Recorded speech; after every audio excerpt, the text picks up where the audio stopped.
Bienvenue en Corrèze, nous sommes dans une commune dont le nom est connu dans la France entière et même sûrement bien au-delà. Nous sommes à Pompadour. Pompadour qui rime avec amour, écrivait Voltaire, amour du cheval, amour de la campagne, amour d'un très joli patrimoine dont nous allons parler avec Alain Tisseuil, maire de la commune. Merci de nous accueillir.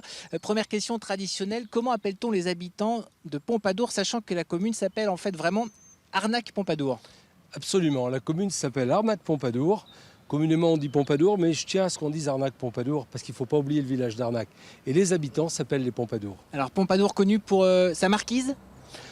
Pompadour connu pour le cheval, pour tout ce que la marquise, Jeanne-Antoinette Poisson, la favorite du roi Louis XV, qui a fait beaucoup pour ce territoire, puisqu'il y a eu un haras royal, un haras impérial et un haras national, aujourd'hui appelé Institut français du cheval et de l'équitation, mais avec un territoire marqué, connu mondialement, puisque tous les fanats, tous les spécialistes du cheval connaissent Pompadour. Alors on va reparler du cheval dans la deuxième partie de cette page village. D'abord un mot sur les habitants, ils sont 1150, c'est en augmentation, vous attirez des jeunes, comment ça se passe? C'est difficile de vous dire ça à l'instant T. Ce qui est certain, c'est qu'on a senti depuis que le village a été repris par des investisseurs libanais, l'ancien village du Club Méditerranée, appelé village de la Noailles, qui aujourd'hui s'appelle l'Étoile de Pompadour. On sent quand même une dynamique sur le territoire, on sent des nouveaux habitants. Il y a des maisons qui sont réhabilitées et ça nous fait énormément plaisir. Alors on vient aussi découvrir ce magnifique patrimoine, ce château qui est superbe. C'est peut-être un des plus beaux du Limousin? Bien sûr que c'est le plus beau, je ne vais pas vous dire le contraire, mais le château c'est une chose, c'est un endroit merveilleux, mais il faut savoir que notre territoire a tout un tas de villages avec un patrimoine d'exception. Il y a des églises, il y a la priorale de Pompadour, il y a la chapelle Sainte-Blaise, il y a l'église de Besnac, il y a l'église de Saint-Sornin. La chapelle Sainte-Blaise dont vous parliez, elle est quand même très particulière quand on la visite.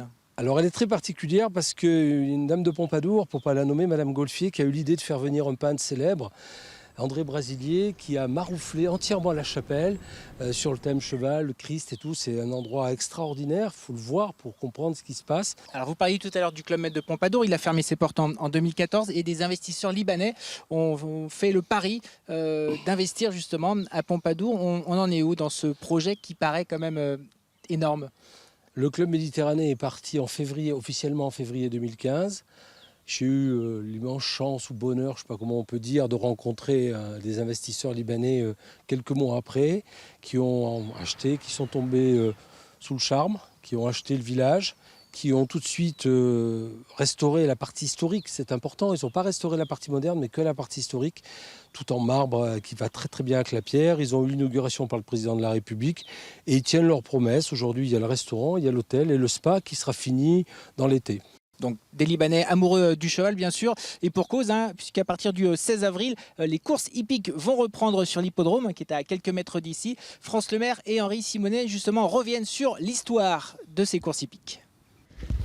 À tout juste 3 ans, Sois-Grande prépare sa toute première course. Ce sera le 16 avril, jour d'ouverture de la saison à Pompadour. Mais la jument a déjà une longueur d'avance. Elle s'entraîne à domicile sur la piste de sable, une particularité de l'hippodrome, pas forcément évidente. C'est une piste un peu difficile parce qu'elle est en montant. Il y a beaucoup de dénivelé et ça fait bien travailler les chevaux. Sois-Grande connaîtra peut-être le destin de certains de ses prédécesseurs, montés par des jockeys non moins illustres comme Christophe Pieux, l'homme aux 15 cravages d'or. Car en 180 ans d'existence, l'hippodrome en a vu passer du beau monde. Créé pour l'entraînement des chevaux des haras, il accueille désormais chaque année une réunion nationale devant un public toujours enthousiaste. Pompadour a toujours été un hippodrome familial. C'est un moment sympa où on vient aux courses. Alors évidemment, on a des paris, on peut jouer 1 ou 2 euros sur un cheval. Et effectivement, c'est très amusant de voir son cheval gagner, celui qu'on a joué. Il faut voir la clameur des personnes dans les tribunes. Il y a 1000 personnes dans les tribunes sur chaque course, à chaque arrivée. C'est très impressionnant. Un public attiré par l'ambiance des courses, mais très souvent aussi charmé par le cadre exceptionnel.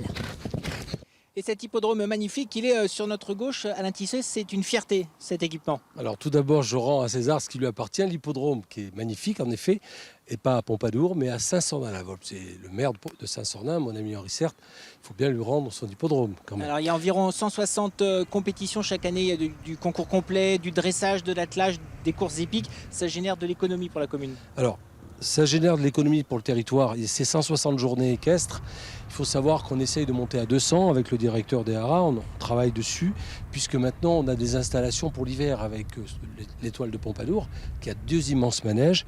Et donc ça, c'est une vraie qualité de base pour le territoire, étant donné que ça génère de l'économie. Tourisme est égal économie. C'est très important d'avoir ces journées équestres qui font connaître aussi notre région. Et vous êtes vraiment une référence dans le monde équestre. Alors, on est une référence grâce à 3 associations.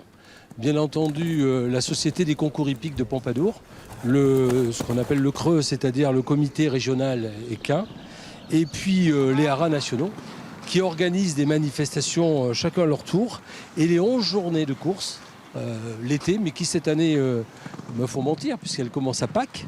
Voilà, donc toutes ces journées axées cheval font une dynamique particulière à Pompadour. Il y a aussi du cabaret équestre l'été, ça remporte un succès de plus en plus grand. Alors l'Office de tourisme, qui depuis cette année va porter entièrement ces cabarets équestres, puisqu'avant on les portait avec les haras nationaux, ces cabarets équestres qui sont d'un excellent niveau. C'est du spectacle équestre, c'est un peu de voltige.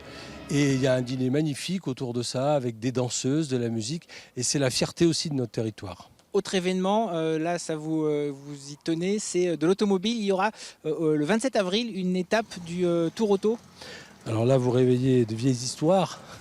En effet, encore une fois, on a la chance d'accueillir le Tour Auto classique. Alors ce sera le 28 avril. C'est le 28 avril de 7h30 le matin jusqu'à à peu près 11h30. 240 équipages, bien entendu de très gros niveau, des voitures de collection magnifiques. Patrick Péter, l'organisateur, est quelqu'un qui maîtrise parfaitement son sujet. Et il nous fait encore une fois l'honneur de faire escale sur la place du Château à Pompadour et d'avoir une épreuve chronométrée sur notre territoire. Parfait, merci beaucoup de nous avoir accueillis. La semaine prochaine, changement de département, nous serons en Creuse, nous irons à Crau.